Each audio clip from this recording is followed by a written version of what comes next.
quite recent meme archetype trend as of 2020 that I've been observing is what I'm going to call ending Alteration Overdrive Video Memes. I'm just gonna refer to it as EAOVMs because I'm not saying that again. EAOVMs have several characteristics. They are short, less than 30-second, typically animated clips.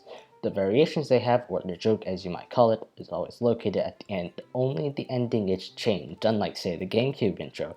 Everything other than the last 5 seconds will stay identical. Thumbnails are all similar and will be some part of the original clip, with the possibility of a hint of what joke is in the video. Titles also typically retain the original title of the meme, again with possible variations. They can be made very quickly due to their simplicity. As a result, they are mass-produced by channels, and one can often see an entire row of an EAOVM in an uploads list, and possibly other rows of other EAOVMs as well. We also have a very predictable lifespan, which looks like a quick spike for a week or two and then a death that it never recovers from, although like all meme deaths, it can still reappear in the future. Now, there are exceptions to every rule, and the extent of these characteristics varies from meme to meme, but this gives a general idea as to what these memes are. A few recent examples include Eekum Bookum, ugh fine, I guess you are my little pogchamp, anyone the Dr. T ads, are your winning son, the American Cup song, and that's just the more recent one. You've also got things like S stands for enough Reggie, what type of girl are you? And then along came Zeus. I'm sure there's more, but I've kind of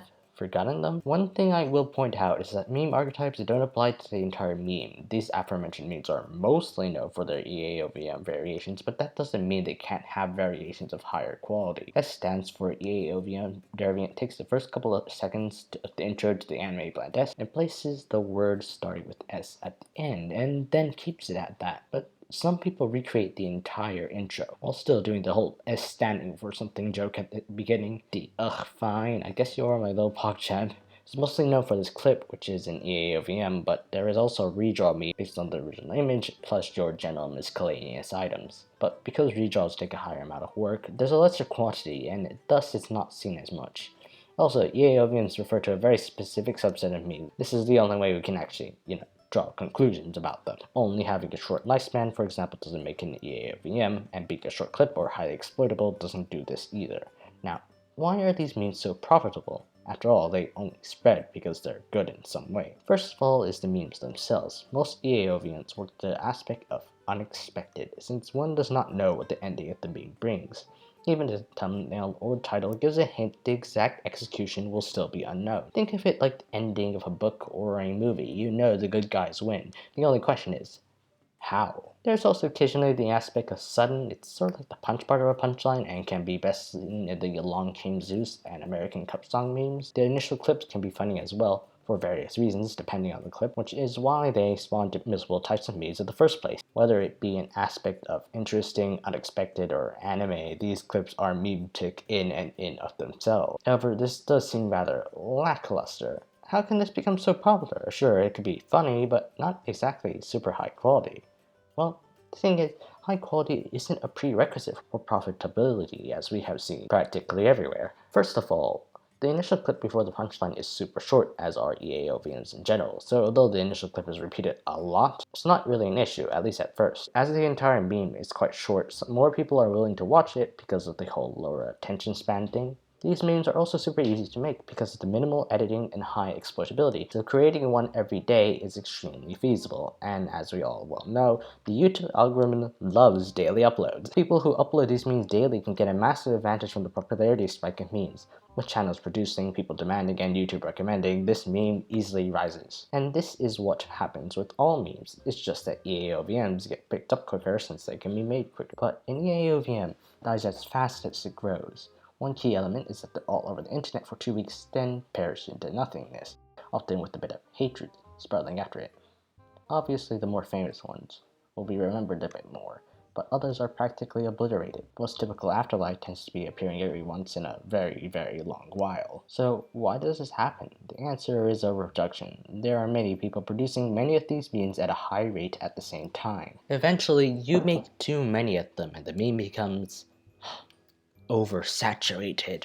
Now, there are several types of responses to this oversaturation. First, and probably the loudest, are the people who absolutely detest repetition and will go above and beyond to declare their hate. The milder ones just comment how they dislike the meme. Then there's those who still find the meme funny but dislike the milking of the meme by creators. Either way, the meme gets used to its fullest and people move on to a new meme.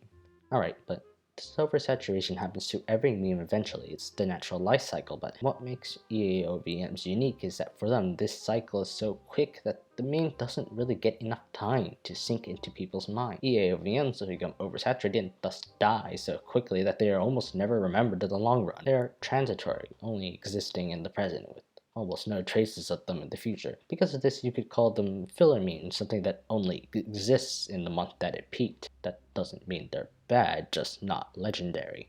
Legendary meaning something that truly had a lasting impact on meme culture, one that can be identified through things like revivals in the future. Okay, so on the quality versus quantity charts, EAOVMs are firmly in the top left.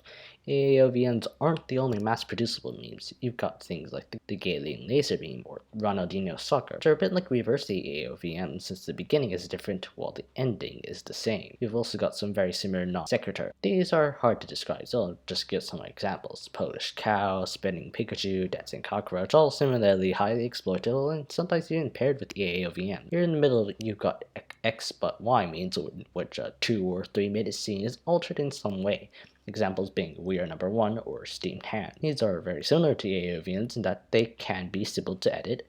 The effort one puts into it, though, vary from low to high, but even the low effort ones still take longer to make than EAOVMs simply because their scenes are longer. So this reduces their speed of creation, meaning that the lifespan is greatly expanded and that they don't get hit by the anti-repetition gang. Now, let's go to the bottom right of this graph. One large example is music memes centering around mashups and remixes. They take a lot more effort to create, so production is slower. This gives them a higher lifespan. People don't get sick of it as quickly because they don't see that many of them, alongside other reasons like it being so ridiculously high quality. Even if they do get super popular, like Megalovania, the release dates of these memes are spread out, so the joke doesn't stale as easily. This makes their lifespan a lot longer, or even makes them immortal. So unlike EAOVMs, they're remembered more. That's why you still see songs like All Star or Dance Till You're Dead in meme song medleys, despite them being dead for centuries. As you can see, the mass producibility decreases with the greater quality. EAOVMs are low quality and thus mass producible, and as a result they have this quick death. They are just a part of a larger pattern, one of mass production in memes. The hate some people have against EAOVMs is just a representation of the hate for repetition as a whole. Repeated jokes have all met opposition on the internet. Most jokes that are attacked by people are only attacked because they were repeated jokes that went stale, examples being the Red Sus or the Kinu Chungus 100 copy pasta, which all target jokes that the user sees as overused. There are ways to prevent joke staling though. Certain subreddits on Reddit, for example, implement joke bans to ensure a joke, well, doesn't get stale. But that takes time and power. EAOVMs are on YouTube, a place where one obviously can't ban a joke. They are also very quick, so they stale before someone could even think of banning them. EAOVMs are an example of the meme cycle unregulated and boosted by the algorithm. They are, as their name suggests, overdriven. EAOVMs also show that in meme culture there is no such thing as a vacuum. These memes on their own aren't necessarily bad, and some people still find the memes funny as they likely judge each meme by its own merits and not based on repetition. However, most people will be influenced by outside factors, including repetition, when delivering the judgment of funny or not. Memes will get associated with how they are used, which makes sense considering that the only reason memes are memes is because of the people who make them. Of course, not all EAOVMs necessarily fit every single thing I said, but they still give crucial insight to the complex process of the meme cycle. But hey, that's just a theory. A meme theory. You could see that joke coming from miles away.